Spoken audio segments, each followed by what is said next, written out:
আসসালামু আলাইকুম ভাই। ওয়ালাইকুম সালাম।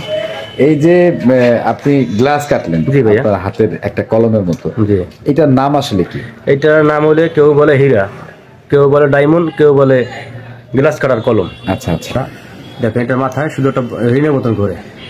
দর্শক এই হচ্ছে গিয়ে সেই কলম। 1869 সালে স্যামুয়েল মন্স হুইল কাটার তৈরি করেন। সেই হুইল কাটার দিয়েই এখন বেশিরভাগ কাজ কাটা হয়। হোন অ্যাঙ্গেল নামক একটি ভি আকৃতির 4 থেকে 6 মিলিমিটার ব্যাসের শক্ত ইস্পাত বা টাংস্টাইন কার্বাইড দিয়ে তৈরি হয় এই ছোট কাটিং চাকা।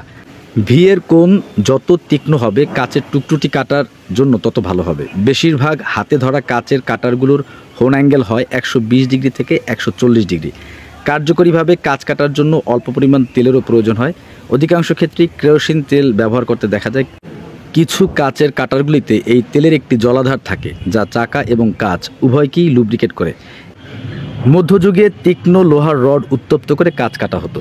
রডের উত্তপ্ত লাল গরম বিন্দুটি কাচের উপর টেনে কাচ কাটত, কিন্তু এতে করে নিখুঁত কাচ কাটা বেশ কঠিন এবং সময় সাপেক্ষ ছিল।